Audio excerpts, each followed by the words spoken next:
o Diogo César de Matia, o primeiro vice-presidente da LAR Cooperativa Agroindustrial. E, claro, a gente está vivendo um momento para o agro fundamental, né? Importante, porque é o período de colheita do milho safrinha. E é um período que a gente fica, não só quando se trata do meio agro, mas todos os setores das nossas cidades, da nossa região, principalmente o comércio, ele é balizado pelo resultado do agro. A gente está vendo algumas irregularidades, né, no que se diz colheita do milho safrinha, principalmente aqui em São Miguel do Iguaçu, Santa Helena, Missal. Apesar de que os números que vêm no macro, né, do estadual, estão mantidos em 17 milhões de toneladas, ou seja, não tem uma alteração significativa, então fica mais localizado nesse aspecto. Mas, para a gente entender melhor, né, o milho que hoje é responsável por sustentar a nossa cadeia produtiva de proteína animal, e quando a gente estende e faz parte da nossa alimentação do básico ao mais, se a gente olhar os rótulos dos alimentos, a gente vai ver que o milho está presente em quase todos.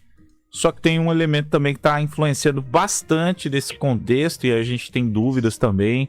O país começou a produzir etanol à base de milho, então é interessante, né? Gera uma demanda interessante nesse aspecto.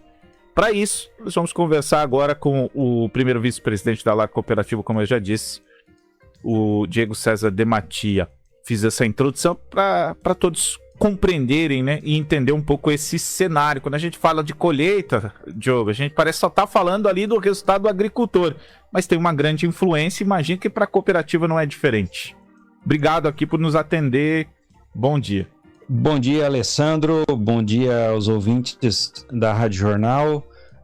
Um bom dia especial aos associados da LAR Cooperativa Agroindustrial e também da LAR Cred, a nossa cooperativa de crédito. Realmente, nós estamos passando por um período de colheitas agora, é a época principal, aí o mês de julho, de colheita do milho safrinha, e mais um ano que a gente tem essa cultura implantada, uma cultura importante para a nossa região, porque ela abastece a nossa pecuária, então a produção de frango, de peixes e de suínos aqui da região. É fundamental que a gente tenha esse insumo básico aí para a fabricação da ração e posteriormente a alimentação.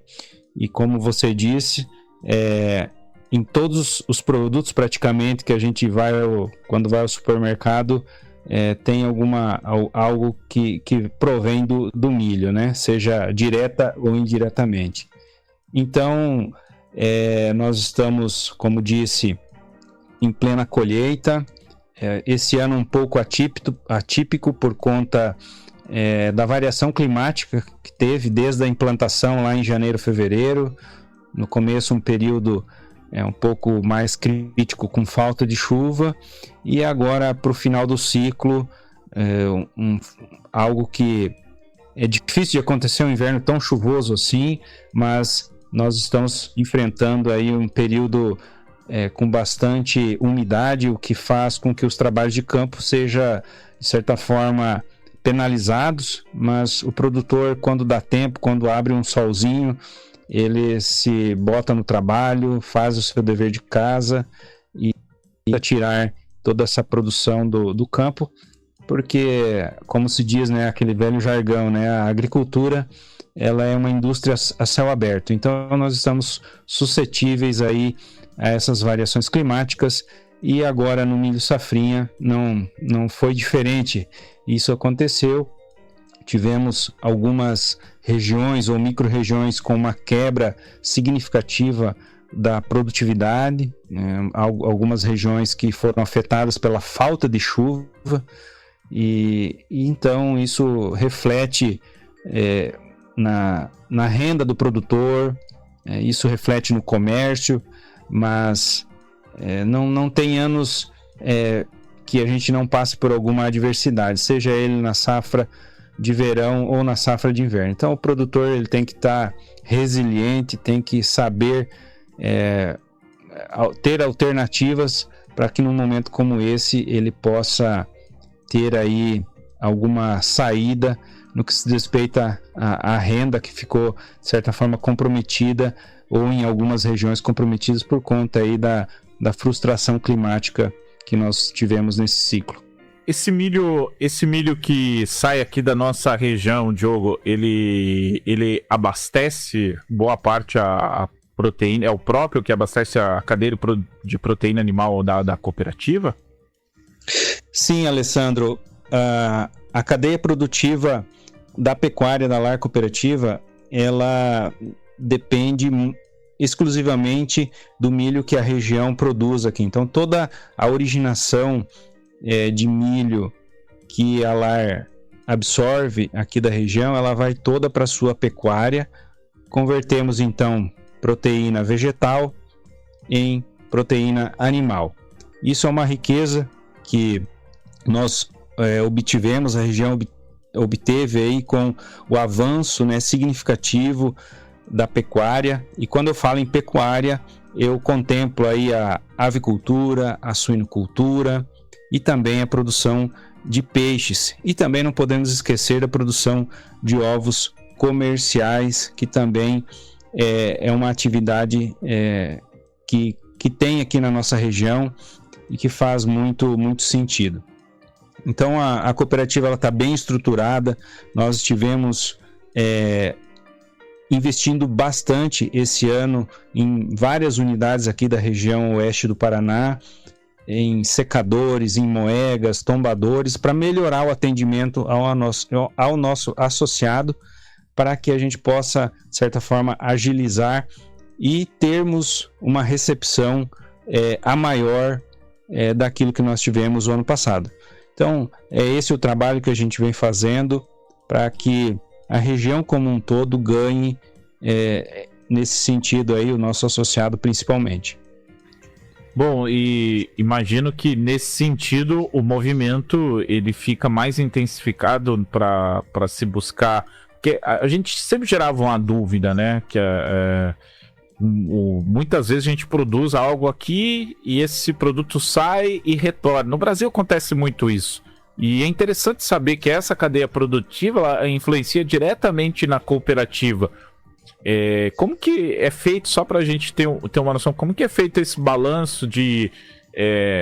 tem que ter, imagino, uma boa reserva, uma boa estrutura, uma boa análise de mercado, e a gente vê isso nas divulgações do programa da LAR, como a todo momento isso é trabalhado, né? Porque a cadeia produtiva, ela não para, né? A todo momento tem aves, a todo momento tem suínos, só trazendo os mais comuns que a gente tem aqui na região. São Miguel do Iguaçu, por exemplo, tem mais 300 aviários. Você imagina a demanda de alimento e aí tem um detalhe, né? A qualidade desse alimento, que a base dele é o milho, né? Exato, Alessandro. A base é o milho. Não podemos esquecer também do farelo de soja, que compõe aí a ração. Então, esses elementos que são produzidos aqui na região são fundamentais para dar sustentação a toda essa cadeia. Só para você ter uma ideia em números, e aqui eu acho que esses números eles são familiares, principalmente para o nosso associado, mas para o teu telespectador que às vezes não acompanha no dia a dia, a LAR hoje ela abate por dia 1 milhão e um pouco mais de 1 milhão de aves por dia. Suínos, que a gente tem a parceria ou nós temos a integração com a Central Frimeza, são praticamente 80 mil suínos por dia também que são abatidos por ali. Peixes é uma cadeia que também ao redor de 20 mil peixes por dia. Então, todo o milho que a LAR origina, sendo ele aqui no Paraná, Santa Catarina, Mato Grosso do Sul e Paraguai, ela consome metade desse milho. Então, nós temos vamos dizer assim, uma boa margem de segurança quando se diz respeito a milho. E também o soja, que é transformado em farelo, também praticamente metade daquilo que a LAR origina, ela transforma em farelo e nós absorvemos essa essa quantidade. Então é uma cadeia muito ampla, principalmente na do frango, mais de 1 milhão de aves por dia no abate nas nossas 5 plantas, e isso remete a um capital de giro muito grande que nós temos que ter diariamente, mensalmente, para dar sustentação.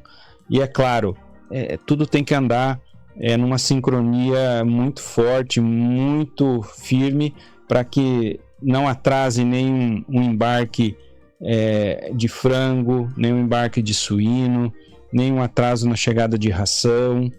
Então, esse mecanismo ele tem que ter uma gestão muito forte, muito robusta, para que no final a gente tenha um produto competitivo e que a gente tenha margens lucrativas nesses negócios como um todo. E é impressionante mesmo os números. Eu já tive a oportunidade de visitar a fábrica de ração lá em Santa Helena e algumas outras aqui, por exemplo, Medianeira, e lá em Santa Helena principalmente, a gente tem uma noção de quanto de tecnologia tem para deixar tudo sincronizado, né? Boa parte do sistema de produção da avicultura é feito, o produtor não precisa pedir ração, né? A ração ela se encaminha através automática, né? É uma coisa assim impressionante como tudo isso funciona e precisa funcionar. Então, realmente, o Diogo traz aqui, são números que mostram o tamanho da força da nossa região e hoje está embarcado através da LAR Cooperativa também. Para a gente fechar de milho safrinha, né, Diogo, tem 2 situações acontecendo no nosso país em paralelo. Primeiro foram as aberturas novas de mercado, né? Vou citar só um país aí, o Vietnã, por exemplo, passou a comprar milho também aqui, que estende essa demanda. E agora, faz talvez um pouco mais de um ano, o Brasil começou a produzir etanol. Quem prestou um pouquinho mais de atenção sabe que está vindo mais etanol na gasolina, né? Então o Brasil começou a produzir mais etanol e está vindo através do milho. O milho é a principal. E eu estava olhando alguns números que me chamou a atenção isso. Para a safra 2025-2026, né, considerando em geral a safra de milho, são pelo menos 20 milhões de toneladas de milho que vão ser destinadas para esse fim. Isso significa 15% da produção. Como que a LAR Cooperativa vem avaliando tudo isso para garantir esse mercado e também para não perder espaço na produção de milho para essas novas questões, e até que ponto isso interfere em preço? Como que vocês estão vendo todas essas questões? Olha, Alessandro, essa questão do milho safrinha, que a gente já não pode mais falar em safrinha, né? É uma safra normal, tão lucrativa quanto a de soja, que é a principal cultura aí do nosso verão. Nós temos aí um dado que os institutos nos dizem que em torno de 136 milhões de toneladas é o tamanho da nossa safrinha ou safra de milho que nós vamos ter agora nesse período em 2026. Você citou aí alguns mercados, e graças a Deus que nós temos esses mercados que exportam, que são compradores lá de fora, e aí vem um dilema muito grande por conta dessa guerra do Irã e Estados Unidos, porque o Irã é um dos maiores compradores de milho do Brasil.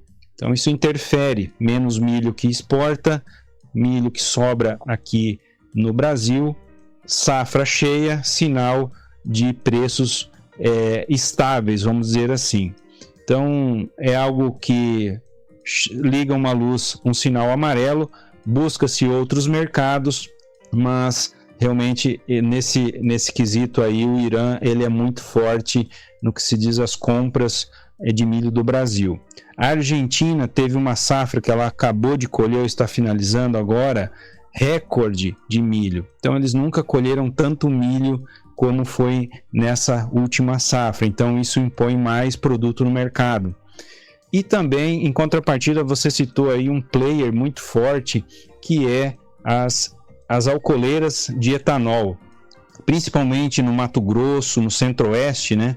E também em algumas áreas do Mato Piba, vem sendo construídas indústrias de processamento de álcool, de etanol, provindo aí do milho que é produzido nessas regiões. Então é algo muito forte, também consome, como você diz, aí ao redor de 22 milhões de toneladas por ano, e isso dá um equilíbrio no que se diz respeito à oferta e demanda do mercado interno, no que se diz respeito ao total produzido no Brasil. Então é algo que vem se expandindo, muitos projetos estão encaminhados, né, nessas indústrias de etanol. Aqui no Paraná nós temos duas que estão em fase, uma praticamente em fase final e outra praticamente com 50% da obra concluída, de outras empresas, outras cooperativas, e isso vai sendo algo que se tornou uma realidade muito grande. Nos Estados Unidos, cerca de 85% do milho produzido por lá é destinado à produção de etanol. Aqui no Brasil, os números são menores, mas eles refletem aí um consumo cada vez maior, e dizem os institutos aí que fazem o acompanhamento das safras que por volta do ano 2030 esse número de consumo dessas indústrias de etanol ela irá dobrar, passará para em torno de 40 milhões de toneladas. Então é algo que vem a mais aí para o lado do produtor, é um bom sinal porque há um consumo maior de milho, haja vista que a produção cada ano ela vem crescendo. O produtor, vamos dizer assim, acertou a mão na produção, no cultivo do milho. Temos tecnologia, temos materiais adaptados a todas as regiões, adubação, enfim, algo que a gente vê no dia a dia no campo, na colheita, os reflexos de uma boa produtividade. É caso aqui da nossa região, como eu disse no início, ela foi um pouco prejudicada por conta aí da estiagem lá no começo e agora um pouco por conta do excesso de chuva. Mas é algo que vem aí para dar sustentação a essa cultura tão importante para o etanol e para a produção de proteína animal, ao qual ela se encaixa muito bem nas duas. E também um outro fato relevante é que o governo, na semana passada, ele instituiu o aumento de mais 2% no teor de etanol à gasolina, passando de 30 para 32. Então isso dá um volume também bem considerável aí no consumo de etanol, provindo também, além da cana-de-açúcar, mas especialmente do milho produzido no Brasil. Sensacional, muita informação e até nós tínhamos preparado aqui para a segunda parte dessa pauta, que é a projeção para a soja, a próxima lavoura. Mas, Diogo, o nosso tempo terminou e aqui eu vou deixar já aberto esse microfone para um próximo momento e em breve, né? Porque o produtor está vendo com muita ansiedade, né? Essa safra de soja, porque já se fala em um El Niño, e aí deixa todo mundo em cabelo em pé. As guerras, que hoje nós temos duas guerras paralelas, uma você citou já, né? Que é entre Irã e Estados Unidos, e a outra consiste ainda em Ucrânia e Rússia. E aí tem a questão dos insumos, né? Tem muita coisa que influencia também para nós aqui, e eu gostaria de já aqui estender esse convite para um segundo momento para a gente explanar tudo isso com toda a tranquilidade e trazer essa gama de informações que você trouxe para a gente com esclarecimento e um posicionamento importante da principal cooperativa, né, que a gente tem aqui no setor agroindustrial da nossa região, a Lar Cooperativa. Lembrando, para quem não conhece, o primeiro vice-presidente da Lar Cooperativa, Diogo César de Matia, é natural aqui de São Miguel do Iguaçu também. Diogo, muito obrigado, tá? Obrigado a você pelo convite, Alessandro. Sempre à disposição para estar aqui contigo, passando um pouquinho do momento da Lar Cooperativa, do agronegócio brasileiro. Você bem citou aqui que estamos às portas aí de mais uma safra verão, uma safra de soja muito importante. Tem El Ninho, tem custos, tem comercialização, enfim, um monte de situações aí que o produtor tem que ficar atento para não passar batido, para tentar errar o mínimo possível. E é claro que as informações hoje em dia elas estão na palma da mão, através do celular, então as informações elas estão aí para serem captadas e compiladas aí para melhor gestão das propriedades dos produtores rurais. Mais uma vez, muito obrigado.